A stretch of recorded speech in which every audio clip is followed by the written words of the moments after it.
안녕하십니까, 닥터덕입니다. 오늘 히스타민 인토러런스의 두 번째 시간인데요. 오늘 나눌 내용은 히스타민 인토러런스가 생겼을 때 우리 몸에서 일어나는 여러 가지 증상이 있는데요. 그 증상이 어떤 것들이 있는지 배워보는 시간을 갖도록 하겠습니다. 우선 히스타민 인토러런스가 생겼을 때 나타나는 증상을 배우기 전에 히스타민이 우리 몸에서 어떠한 역할을 하는지를 알고 나면은 좀 더 쉬워집니다. 그러니까 무조건 외우는 게 아니라 그 하나의 특징을 이해를 하시면은 그로 인해 생길 수 있는 모든 생각들을 같이 하시면 이제 이해가 좀 더 쉽겠죠. 그래서 일단 히스타민이 어떤 기능을 하는지를 1차적으로 먼저 배워볼게요. 첫 번째, 혈액학적으로 봤을 때 혈액을 약간 응고시키는 역할을 하게 되고요. 심장에서는 심장을 빨리 뛰게 만드는 역할을 하게 됩니다. 그리고 말초혈관을 갔을 때는 혈관의 어떤 퍼미어빌리티라 해서 혈관이 투과되는, 혈관이 좀 벌어지면서 혈관 내에 돌아다니는 세포들이, 특히 염증 세포들이 이걸 타고 나갈 수 있게끔 카피러리에 공간이 넓게 만들어지는 역할이에요. 그게 결국에는 혈관 부종, 맥관 부종의 원인이 되겠죠.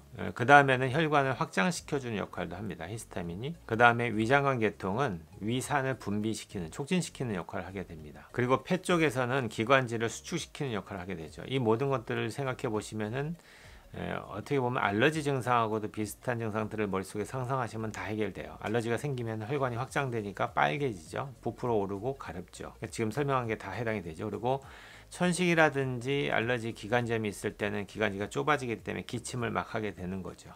이 모든 기전이 다 해당이 되겠죠. 그래서 이 히스타민에 대한 이해를 도우시면은 우리 몸속에 히스타민이 많아지면은 이러한 히스타민의 작용들이 많아지겠구나, 이렇게 머릿속에 상상하시면 이제 다 해결이 됩니다. 이제 그로 인해서 생길 수 있는 여러 가지 부작용적인 증상이 있는데, 이게 너무 과하게 되면은 제일 많이 호소하시는 증상이 두통이에요.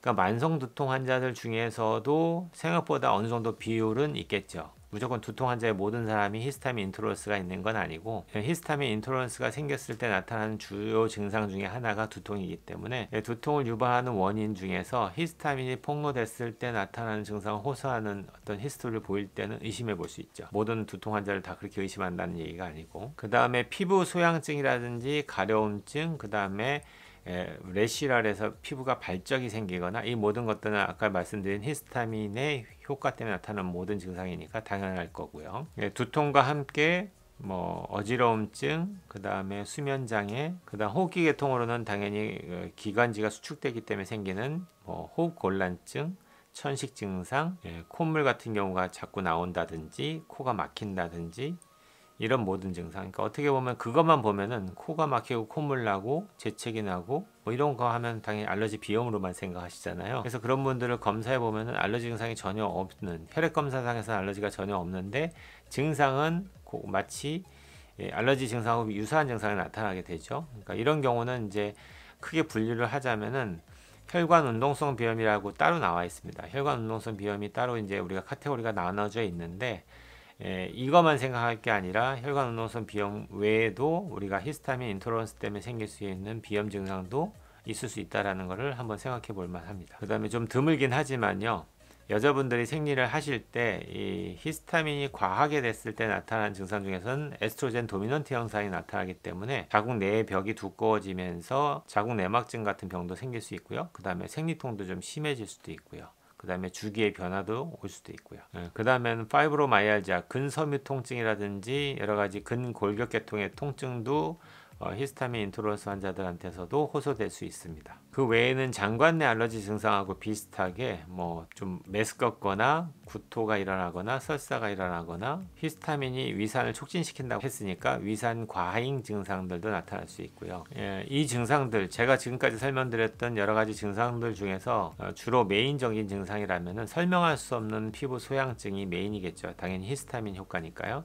그러니까 설명할 수 없는 피부 소양증과 함께 피부에는 특별한 발진이라든지 이런 게 없을 수도 있습니다. 전체적으로 이제 가렵다고 말씀하시지만 피부에 특별한 건 없고요. 그 다음으로는 두통, 이런 경우가 제일 흔하게 이제 연관되어 있는 증상에 해당이 됩니다. 여러분들이 주의하셔야 될 것 중에 하나가, 이런 증상들을 공부하시다 보면은 자기가 경험했던 증상들하고 자꾸 매치를 시켜서 어떤 증상이면은 나도 이게 아닌가 이렇게 자꾸 이제 접근하시는데, 그건 접근 방법이 틀렸고요. 실제 이런 증상을 유발하는 원인은 수도 없이 많습니다. 마치 수백 개 수천 가지라고 볼 수도 있어요. 두통 하나만 일으키는 원인을 찾더라도.